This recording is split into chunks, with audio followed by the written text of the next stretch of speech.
Gerry Conlon came to London town to bring his son home. See justice done, Lord Donaldson was put in command with injustice laws, with a slide of his hand in that land. I was kidnapped from my bed by soldiers with grease paint on their faces, dragged from my bed, handcuffed and taken to a police station and tortured. I was then hooded and handcuffed and flown to a foreign country, England, and tortured again.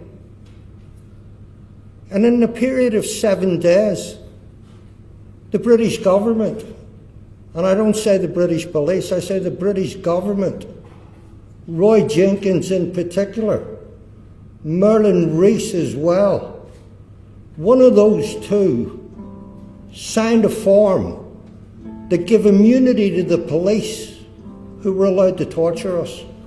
And I mean torture.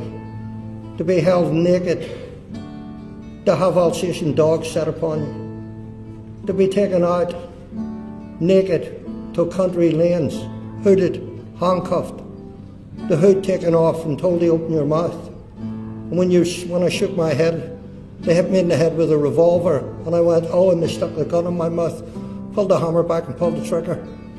This is what they did. This is what they were allowed to do. This is why no policeman has ever been convicted of not just framing the Guildford 4, the Maguire 7 and the Birmingham 6, but any innocent prisoner. And then we were taken before a judge. And the outcome was already decided.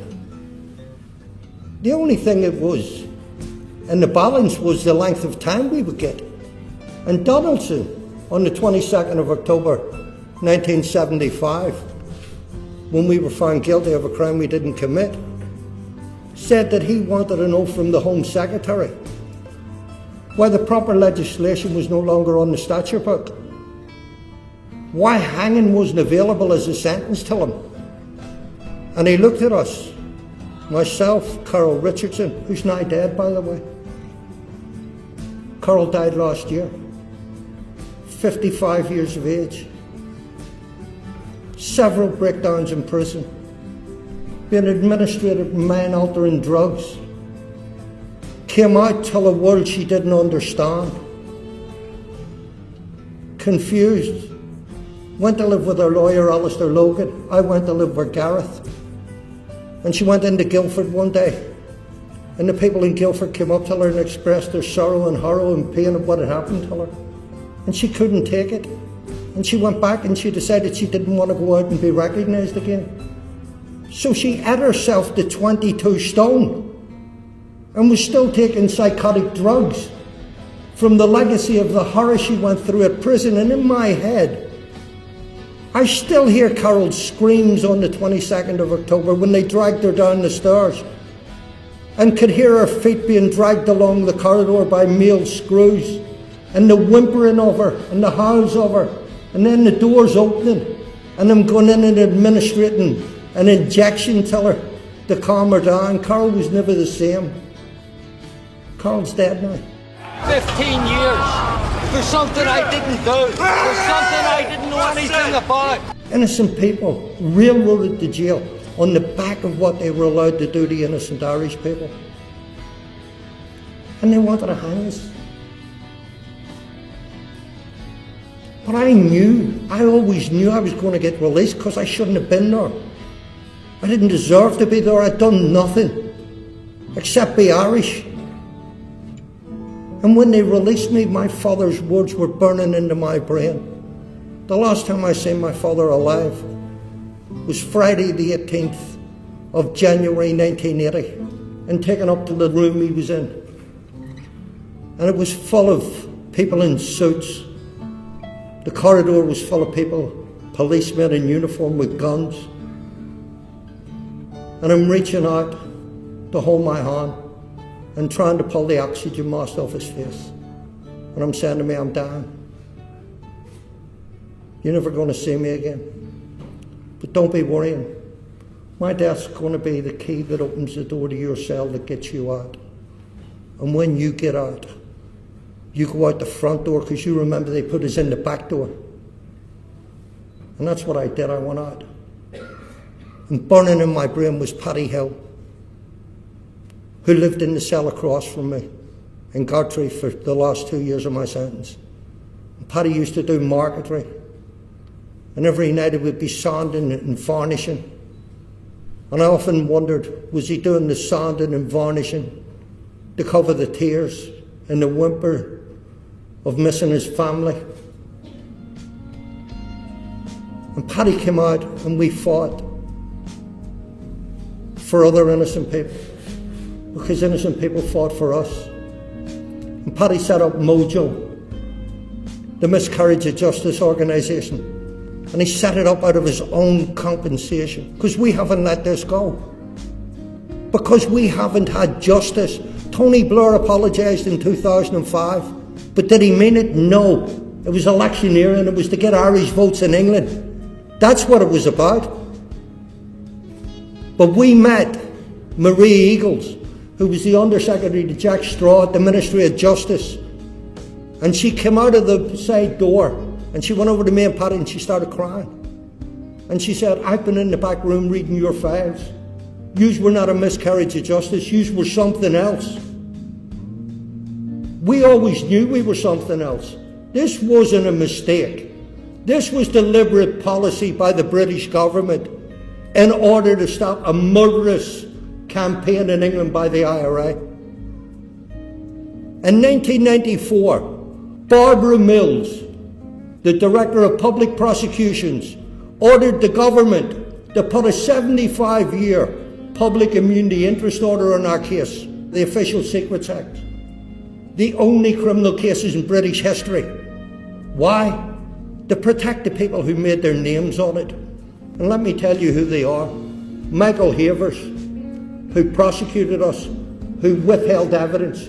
Thatcher made him Attorney General, and then Lord Chancellor. Imbert, the policeman who was the negotiator between the Balcombe Street and the Special Branch, he was a run-of-the-mill detective sergeant. He organised the perjury. They made him head of the Metropolitan Police.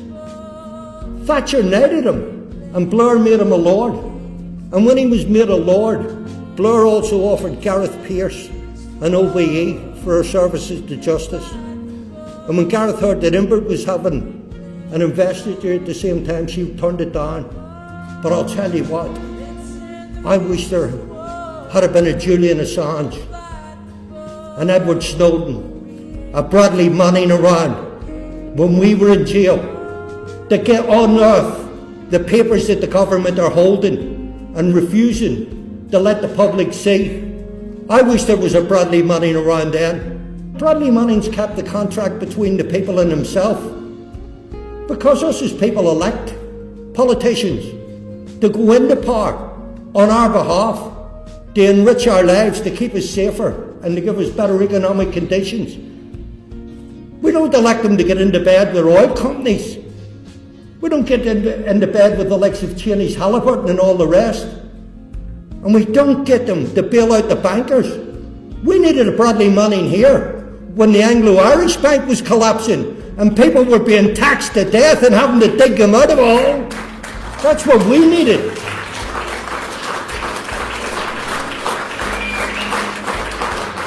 And you've got to ask yourself, are we richer and wiser because of what Bradley Manning did? You bet your arse we are. And are we more informed about making choices when the next election comes up as to the dirty deeds that are done dirt cheap by politicians and bankers and oil companies? I would think we are. But what Bradley Manning did was expose the horror of what governments expect their children, their sons and daughters to do on their behalf. The pretext of going to war to liberate people who the ally is now the enemy and the enemy is now the ally. We all need to be aware of what is being done in our name, because it's not my name they're doing it in. I didn't vote for a politician to take me to war, or to take my country to war, or to send young men and women to war, to be blown up and shot, some of them coming back without limbs, some of them coming back so traumatized that they become outside of society. That's not what you get politicians into power for. We have to stand up and say to them, you represent us, not big business, not Fannie Mac, not mortgage companies, not JP Morgan, not Chase America. We need them to enrich our lives, not destroy our lives. At times like this, people are sitting in cells across the world and they can't hear our voices.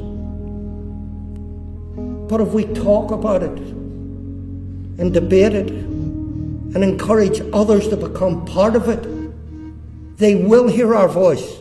And not only will they hear our voice, but the politicians will hear our voice. It was people power that got the Guildford 4, the Birmingham 6 out of jail. And it's been people power that's got everybody else out of jail. Politicians are there to represent us, not to talk down to us.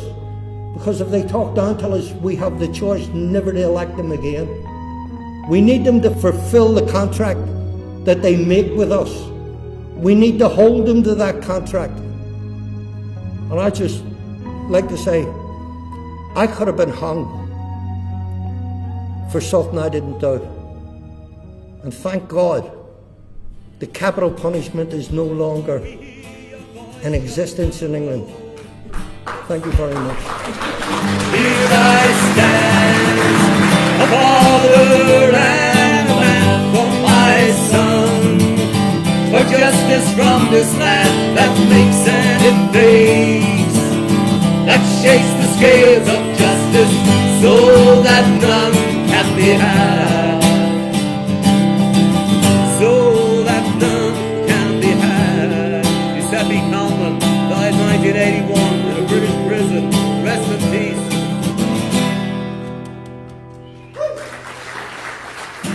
Thanks very much. Cheers.